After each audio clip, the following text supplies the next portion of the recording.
I wasn't searching for buried architecture when this started. I was documenting industrial construction, sorting through archives from the 1870s and 1890s, and trying to understand how so much was built in certain cities so quickly. This was standard historical research, nothing particularly ambitious. Then the same details kept appearing across different cities and countries, creating an unmistakable pattern. Ground floor windows sit half submerged beneath sidewalks. Ornate stonework is cut off at pavement level, and carved archways designed to be seen from street level are now positioned as if entire buildings have been pushed down into the ground. This wasn't a rare occurrence. This pattern appeared in nearly every major city I examined. The standard explanation is straightforward enough. Authorities raised street elevations throughout the late 1800s for sanitation and drainage, building up roads and burying the original ground floors in the process. But that explanation breaks down under scrutiny when you look at what was actually buried. These weren't simple basement spaces. These were architectural showpieces, primary entrance halls with stonework requiring master craftsmen, structural engineering with a level of precision that shouldn't exist in that era, and certainly not at that scale. All of it, according to the accepted chronology, was constructed with the knowledge that it would be entombed beneath meters of earth within years, sometimes months. Why would anyone do that?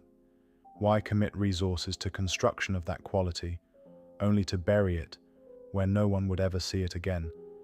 The official story doesn't answer these questions, but there's a pattern here that connects to something larger, something that disappeared from maps and history books around the exact same time these burials occurred. Let's begin with what's verifiable, what exists beneath the cities we walk through every day. In Seattle, an entire commercial district sits preserved below current street level. In Chicago, miles of underground passages connect what were originally ground floor entrances. Edinburgh's underground streets remain intact, with architectural details frozen below modern pavement. Portland maintains its Shanghai tunnels beneath multiple blocks, and Rome preserves entire urban layers stacked vertically. These examples span continents, yet they share something disturbing in common. At first glance, this seems unremarkable. Ancient cities naturally build upon themselves over centuries, each generation constructing atop the last. Standard urban archaeology. Except when you examine the timeline, that explanation falls apart. These aren't ancient structures buried beneath millennia of gradual accumulation. These are sophisticated 19th century buildings, industrial-era construction, featuring advanced engineering, buried within decades of being built, sometimes within just years. Photographs show specific buildings at street level in the 1870s, their grand entrances clearly visible and functional. Then those same buildings appear in 1890s photographs half submerged, their elaborate first-floor architecture now sitting below pavement. And virtually no documentation explains how this transformation occurred, why it was necessary, or who authorized it. The deeper you investigate, the clearer it becomes. This isn't isolated to a handful of cities. This pattern appears in Asia, throughout South America, and in colonial cities across Africa. Urban centers separated by vast oceans, governed by different political systems, developing independently with no evidence of communication between them, yet all displaying identical characteristics. The pattern repeats with unsettling consistency. Ornate windows positioned half below sidewalks, decorative stonework cut off at pavement level, a conspicuous absence of documentation, and official explanations that collapse under scrutiny. If you're finding this compelling, consider how mainstream academia handles these patterns. Each city's buried architecture is catalogued as an interesting local curiosity, while the evidence is systematically fragmented, with each example isolated from the others, preventing anyone from assembling a coherent global pattern. That fragmentation deserves examination, as it ensures questions that might arise from seeing the whole picture are never asked. But here's what makes this genuinely strange. It's not that buildings ended up underground. Cities do evolve vertically after all. What's strange is the quality of what got buried. These weren't crude foundations or storage basements. These were architectural statements the public face of significant buildings. Grand entrance halls designed to create impressive first impressions. Elaborate public spaces representing enormous capital investment. Decorative stonework requiring master craftsmen working for months to achieve the refinement still visible today. And according to every official timeline, all of this expensive work was undertaken knowing it would be entombed beneath meters of soil or rubble within years. That defies construction economics, resource allocation, and rational decision-making. Yet supposedly, this happened simultaneously across dozens of cities independently. Here's where we need a framework for making sense of these anomalies. Tartaria consistently appears on maps from the 18th and early 19th centuries, not as legend, but as charted territory, spanning enormous regions of northern Asia. In some maps depicted as larger than Russia itself, described in contemporary encyclopedias as home to diverse peoples and extensive territories. It was documented with the same cartographic authority as France or Spain. What makes this relevant is that architectural characteristics found in these mapped regions, specific ornamental styles, structural techniques, and building proportions, appear in cities worldwide during this exact period. Then, during the mid-19th century, Tartaria disappears entirely from cartographic records, no conquest documented, no political absorption recorded, just systematic removal from maps and encyclopedias. So here's the question this evidence raises. What if these buried structures appearing simultaneously across continents with identical architectural characteristics weren't built by independent 19th century municipalities at all? What if they represent the architectural legacy of something much larger, a sophisticated civilization or technological tradition that extended far beyond those Asian territories marked on old maps? What if Victorian-era construction was actually the adaptation and repurposing of structures that already existed, built by hands we're no longer supposed to remember? And what if the burial of these buildings wasn't about sanitation or urban planning, but about systematically concealing physical evidence of what came before? I'm not stating this as established fact. I'm asking whether this framework explains the accumulated evidence more coherently than conventional narratives requiring dozens of independent coincidences occurring simultaneously across the globe. The photographic record alone is compelling. City after city preserves photographs showing the same buildings at street level in the 1870s, then partially buried by the 1890s. These aren't subtle shifts. In many cases, ground levels change by 3, 4, sometimes 6 meters within a few decades. The dates of the photographs are known, and the elevation differences are visible. Yet documentation explaining when these changes occurred, how they were carried out, or why they were necessary is consistently inadequate or missing. Standard explanations point to street-raising projects, but those projects don't withstand scrutiny. Most cities lack comprehensive engineering plans essential for such undertakings. Financial records for major municipal expenditures are missing. Contemporary newspaper coverage proportionate to transformative infrastructure work is largely absent. Projects supposedly reshaping entire urban landscapes left almost no administrative trace. The buildings themselves tell a different story. Many feature load-bearing walls whose configuration makes no sense if current ground level represents original design. Support columns terminate underground, as though calculated for a base elevation several meters lower. Drainage systems flow upward from current street level. Ventilation systems sit below ground, designed for different elevation relationships. These are systematic features across multiple structures. They suggest engineering for a ground plane substantially below present street level. When you access these buried spaces, you discover something that contradicts utilitarian explanations. Not rough storage chambers or abandoned construction, but fully realized architectural environments with finished walls, decorative elements, and proportions indicating these were intended for public occupation and visibility. These were designed to function as primary spaces, not hidden service areas. Then there's the sediment itself. It doesn't behave like gradual urban accumulation, decades of compacted refuse raising ground level through normal processes.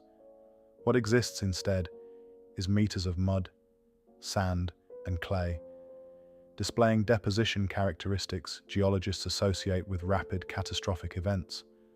The layering suggests sudden burial rather than slow accumulation.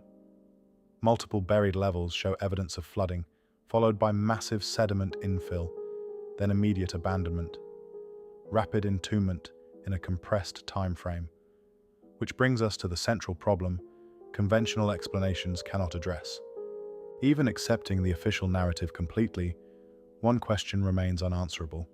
How did dozens of cities across continents, developing independently, with no documented coordination, all decide to undertake this transformation during the same narrow time frame? How did they arrive at such similar solutions? Why does the architecture show this uniformity before street raising even began? Standard answers invoke the Industrial Revolution, mass production, pattern books, professional networks. But that requires observable transition periods, gradual adoption, regional variations, experimental phases, trial and error. None of that appears. The architecture emerges fully mature from its first documented instances. Construction techniques show no learning curve. Standardization appears immediately, not progressively. What these buildings demonstrate is remarkable. Advanced structural engineering that shouldn't exist yet. Iron frameworks requiring sophisticated metallurgy, complex load distribution calculations, intricate ventilation and heating networks demanding coordinated design, materials processed to specifications requiring advanced quality control, all supposedly emerging simultaneously worldwide, implemented by builders with no documented prior experience. The conventional narrative assumes parallel innovation, but genuine parallel innovation produces variation, different regional approaches, distinct styles expressing local resources and expertise. That's not what the evidence shows. What it shows instead is architectural uniformity extremely difficult to explain through independent development. Buildings in San Francisco appear interchangeable with buildings in St. Petersburg. Structures in Melbourne share fundamental principles with buildings in Montreal. Ornamental details repeat across hemispheres with precision suggesting coordination rather than coincidence. This indicates inherited architectural templates, systematic implementation of existing designs rather than independent invention, as though builders worldwide were executing standardized plans they didn't fully understand, completing structures whose original purposes had become obscured. And perhaps the most uncomfortable aspect is the documentary void. For civic projects of this magnitude, comprehensive records should exist. Engineering surveys, municipal meeting minutes, contractor agreements, labor records, contemporary journalism, personal accounts from affected residents. Fragments exist, but far fewer than the scale would generate. What survives often contradicts itself. Dates don't align between sources. Descriptions remain vague. Cost figures appear implausibly low. The record reads less like contemporary documentation and more like retrospective construction. Narratives created to explain changes that occurred for undocumented reasons. Let's pause and consider what's been established. Across dozens of cities worldwide, substantial architecture sits buried below modern street level, showing the same characteristics despite being attributed to independent construction across continents. Photographs document dramatic elevation changes within a single generation, yet offer little explanation for how or why they occurred. Many buildings were engineered for ground planes that no longer exist, and in several cases, the material covering them suggests rapid burial rather than gradual accumulation. The conventional explanation asks us to accept that this happened independently and almost simultaneously across cultures with minimal coordination, that elaborate architecture was buried shortly after completion, and that the records documenting these projects failed to survive in city after city. An alternative interpretation is that much of this architecture was inherited rather than newly built, adapted rather than invented, and later buried for reasons not fully preserved in the historical record. With that in mind, we can now examine technical details that make the idea of inherited technology harder to dismiss. The heating systems in these buried structures are remarkable. Many contain complex networks of air ducts, water pipes, and thermal distribution systems that go far beyond simple fireplace arrangements. These are centralized systems requiring coordinated design and engineering knowledge that appears in buildings supposedly constructed decades before such systems were officially standardized. You find sophisticated ductwork routing heat through multiple rooms, pressure-balanced layouts suggesting an understanding of airflow and thermal behavior, and construction indicating this wasn't experimental work, but the mature application of established principles. Then there are the acoustic properties.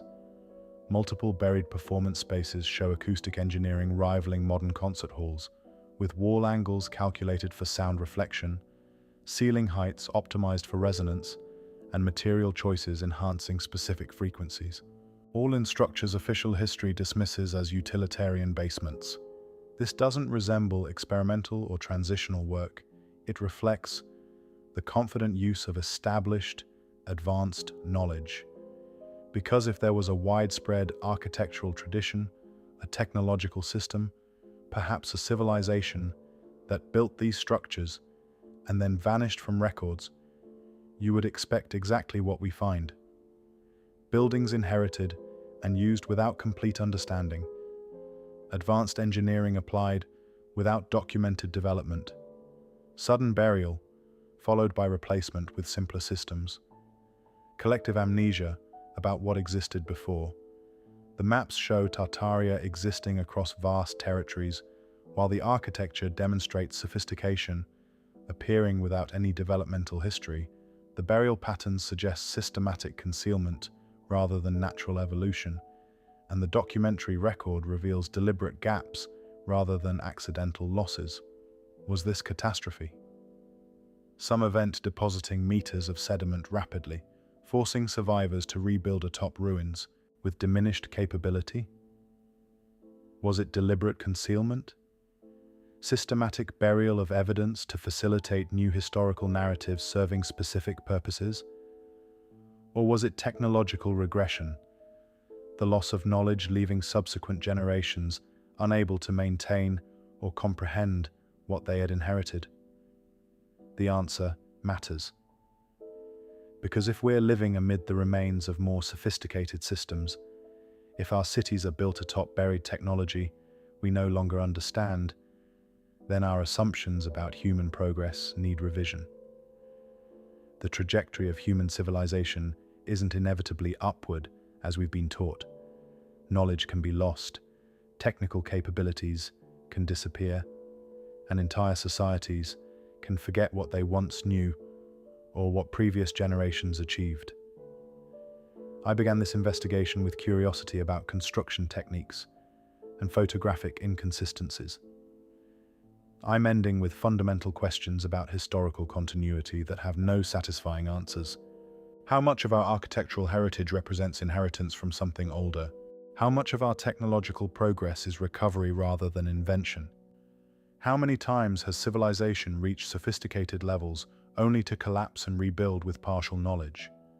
The missing records point toward deliberate obscuring. The global patterns indicate systematic transformation affecting urban centers worldwide.